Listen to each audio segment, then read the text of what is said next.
What if I told you that the most beautiful girl in school was hiding the most heartbreaking secret that would change everyone's life forever? Today, I'm going to share the story of Nebula Matthews, a girl whose name meant cloud of stars, but whose life was darker than the deepest night. This story will make you cry, make you angry, and change how you see the people around you forever. Nebula Matthews walked into Jefferson High School every morning like she owned the place. Her long, curly hair bounced with every step. Her clothes were always perfect. Her makeup was flawless. She drove a brand new BMW that sparkled in the sunlight. Everyone envied her. The girls wanted to be her. The boys wanted to date her. Teachers smiled when she walked into their classrooms because she was polite, smart, and never caused trouble. "She has everything," whispered Jessica in the hallway. "Perfect family, perfect house, perfect life. I wish I could be Nebula." But Jessica had no idea what Nebula's life was really like.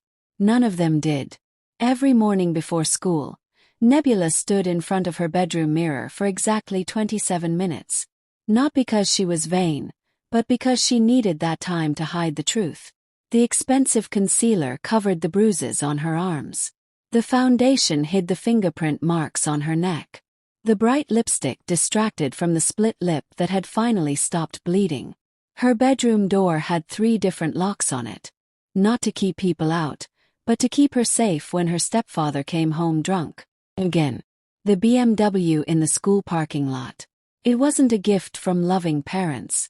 Nebula had bought it herself with money she earned from her secret job, working nights at a 24-hour diner after everyone thought she was safely asleep at home. Nebula's real name was actually Nancy. But when she turned 16, she legally changed it to something that sounded like freedom. Something that reminded her of wide-open spaces and infinite possibilities. Her mother had died when she was 12. Cancer took her slowly, painfully. The last thing her mom ever said was, "Be strong, baby. You're braver than you know." 6 months later, her father married Linda, a woman who seemed nice at first. But Linda came with her baggage. A man named Rick who drank too much, yelled too loud, and had hands that wandered where they shouldn't. Nebula's father, consumed by his own grief and desperate for companionship, refused to see what was happening right in front of him. At school, Nebula was the perfect actress. She laughed at all the right moments. She participated in class discussions. She even joined the student council and organized charity drives. But inside she was screaming. The only time she felt peace was during lunch period when she would sit alone in the library, reading books about faraway places. She dreamed of mountains in Colorado, beaches in California, cities where nobody knew her name or her story. Marcus Chen was the only person who noticed that something wasn't quite right. Marcus was the quiet kid who sat in the back of chemistry class, the one with thick glasses and a nervous stutter. While everyone else saw Nebula's perfect smile, Marcus saw the sadness in her eyes. While others admired her designer clothes, Marcus noticed how she sometimes winced when she moved her arms. One rainy Thursday, Marcus found Nebula crying behind the gymnasium. Her perfect makeup was ruined, black mascara streaming down her cheeks like rivers of pain. "Are you okay?" he asked softly. His usual stutter completely gone. Nebula looked up, panicked. Nobody was supposed to see her like this. Nobody. "I'm fine," she lied, wiping her face quickly. "Just having a bad day." But Marcus didn't walk away like everyone else would have. He sat down beside her on the wet concrete steps.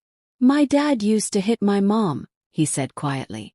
"I know what fine looks like when it's not really fine." For the first time in 4 years, Nebula felt like someone understood. Marcus and Nebula began meeting secretly in the library during lunch. She never told him everything, she couldn't. The shame was too heavy, the fear too real. But slowly, piece by piece, her story came out. She told him about working at the diner from midnight to 6 a.m., then coming home to shower and get ready for school. She told him about saving every penny to buy her own food because Rick would eat everything in the house when he got drunk. She told him about the college acceptance letters she had hidden in her locker. Full scholarships to universities hundreds of miles away. Her father didn't know about them. Rick didn't know. Nobody knew except her guidance counselor, Mrs. Patterson. "Why don't you just leave?" Marcus asked one day. Nebula's laugh was bitter. "Because I'm 17. Because my father would call the police and bring me back.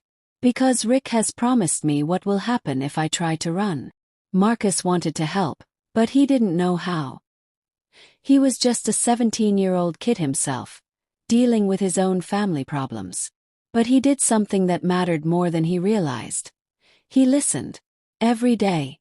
He listened without judgment, without trying to fix everything, without telling her what she should do. For Nebula, having someone who believed her story was like having oxygen after drowning. Meanwhile, at home, things were getting worse. Rick's drinking had escalated. He had lost his job and was home all day, angry at the world and looking for someone to blame. Nebula's father worked double shifts at the factory, desperate to pay the bills that Rick's unemployment had created. He was never home to see what was happening to his daughter. One night in March, everything exploded. Nebula came home from her diner job at 6:30 a.m. to find Rick waiting for her in the kitchen, drunker than she had ever seen him. "Where have you been?" he slurred, his words thick with alcohol and rage. "I told you I was at Sarah's house studying," Nebula lied, backing toward the door. But Rick wasn't buying it this time. He had followed her the night before. He knew about the job, about the money she was hiding, about the college letters. "You think you're better than us," he screamed. "You think you can just leave and forget about your family?" What happened next was the worst night of Nebula's life. But it was also the night that finally set her free. The next morning at school, Nebula couldn't hide the damage. Her left eye was swollen shut. Her lip was split so badly she couldn't speak properly. There were finger marks around her throat that no amount of makeup could cover. Marcus took one look at her and marched straight to Mrs. Patterson's office. "You have to do something," he told the guidance counselor. "She's going to die if someone doesn't help her." Mrs. Patterson had suspected something for months, but she needed proof. Now she had it. Within 2 hours, police officers were at Jefferson High School. Social services was called. Nebula's father was contacted at work and told to come immediately. For the first time in 4 years, someone was fighting for Nebula instead of against her. The legal process was complicated and painful. Nebula had to tell her story over and over to police officers, social workers, lawyers, and judges. She had to show her scars, describe her injuries, relive the worst moments of her life.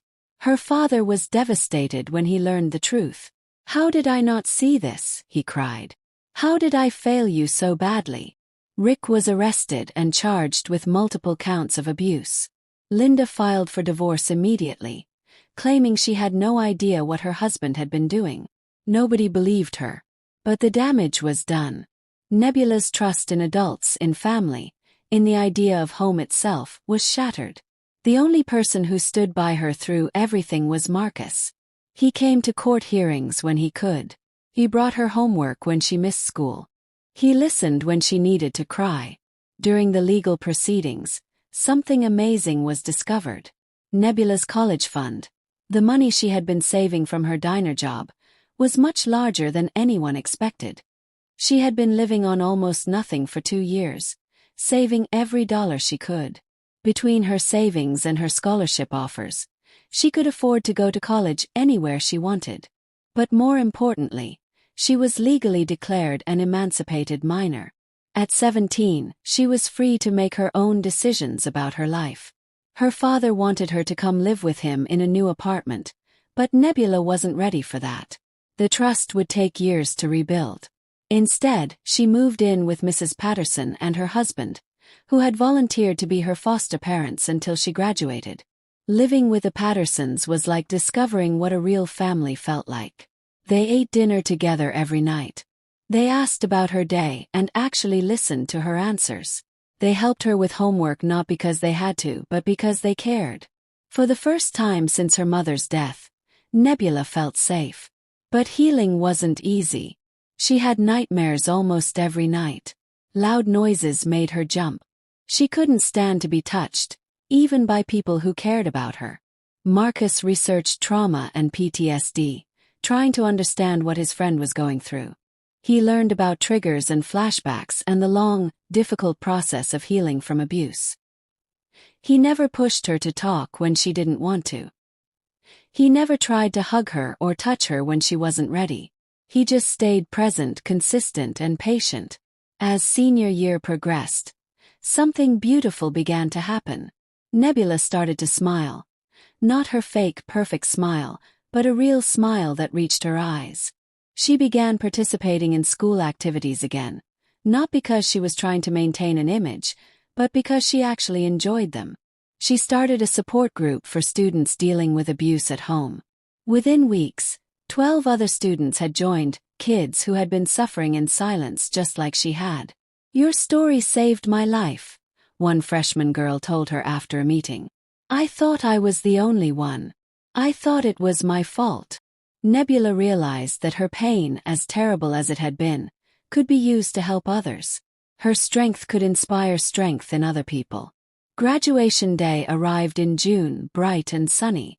Nebula sat in the front row with the other honor students, wearing her cap and gown with pride. In the audience, she could see Mrs. Patterson and her husband cheering loudly. Her father was there too. They were working on rebuilding their relationship slowly, carefully. And Marcus was there, of course.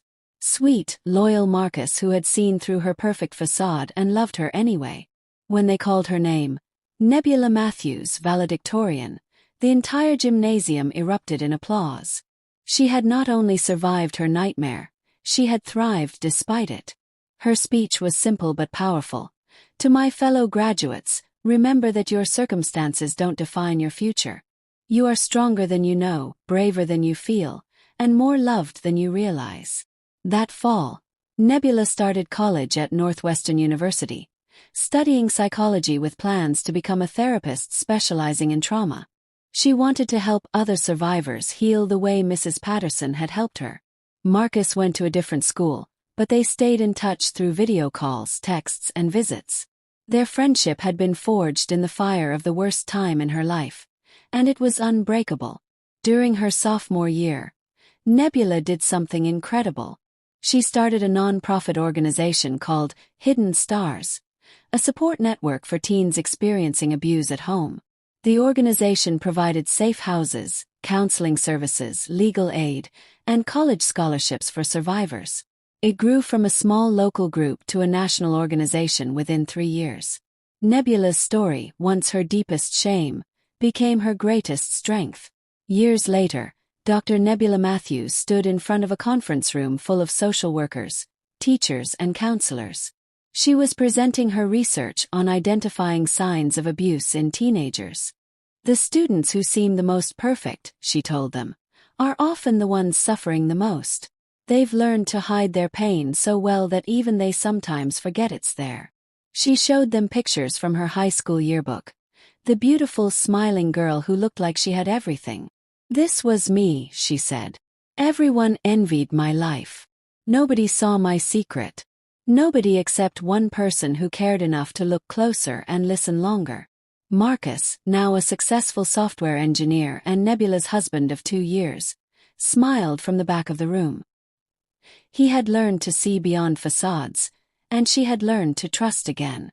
Their love story wasn't perfect or simple, but it was real, built on friendship, strengthened by adversity, and deepened by understanding. Nebula's secret had nearly destroyed her, but when she found the courage to share it, it became the foundation for helping thousands of other young people find their own strength, their own voice, their own freedom. The girl named for a cloud of stars had learned that even in the darkest night, stars still shine. And sometimes, sharing your light is exactly what someone else needs to find their way home. This has been another powerful story from Lil Savvy. If Nebula's journey of survival and healing touched your heart, please like this video, subscribe for more inspiring stories, and share this with someone who might need to know they're not alone.